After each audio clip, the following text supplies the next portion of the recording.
শিং মাছ দিয়ে পুরপুরি রান্না করব, যেটাকে আপনারা চচ্চড়ি বলেন। আর এজন্য আমি আলু এবং 2টা মূলা ঝুরি ঝুরি করে কেটে নিয়েছি। গতকাল মাছ কাটার সময় শিং মাছের কাঁটা দিয়ে আঙুলটা কেটে গিয়েছে।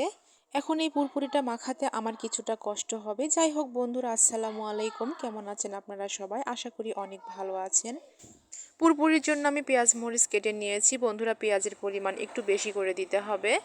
আর এর ভিতরে দিয়ে দেব লবণ, হলুদ এবং পরিমাণ মতো তেল। এরপর এটাকে এমনভাবে মাখাতে হবে যেন পরিমাণটা অর্ধেক হয়ে যায়। বন্ধুরা, পুরপুরির স্বাদটা মাখানোর উপরে নির্ভর করে, আর এটা পাতিলে রান্না করলে অনেক বেশি টেস্টি হয়। এই যে দেখেন বন্ধুরা, আমি মাখানো শুরু করে দিলাম। এটা অনেক সময় ধরে মাখাতে হয়। আসলে আমরা নাটোরের মানুষরা এভাবে পুরপুরি রান্না করে খাই। তবে আপনারা কে কিভাবে খান অবশ্যই কমেন্টস করে জানাবেন।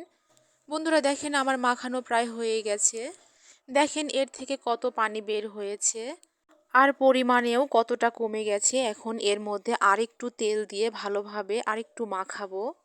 আলুর পুরপুরিতে তেল একটু বেশি লাগে। বন্ধুরা, আমার মাখানো হয়ে গেছে। এখন এটাতে মাছগুলো দিয়ে দেব।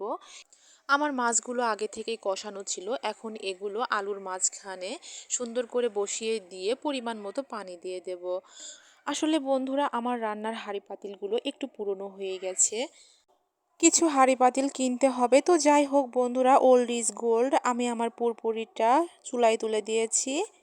বলক ওঠার পর ঢাকনা দিয়ে পুরপুরিটা ঢেকে দিলাম। মিডিয়াম আঁচে 15 থেকে 20 মিনিট জাল করার পরে দেখেন বন্ধুরা, আমার পুরপুরিটা প্রায় হয়ে এসেছে। এর কালারটা কত সুন্দর এসেছে। এখন পুরপুরিটাকে উল্টায়ে দিয়ে নামিয়ে ফেলবো। এই যে দেখেন বন্ধুরা, আমি পুরপুরিটা বেড়ে নিচ্ছি। কতটা সুন্দর হয়েছে আপনারাই দেখেন এটা। আর এত সুন্দর সুগন্ধ বের হয়েছে বন্ধুরা, আপনাদেরকে বলে বোঝাতে পারবো না। আপনাদের বিশ্বাস না হলে আপনারা এইভাবে রান্না করে দেখেন, কতটা সুন্দর এবং সুস্বাদু হয়। এই তরকারিটা আমার অনেক প্রিয়।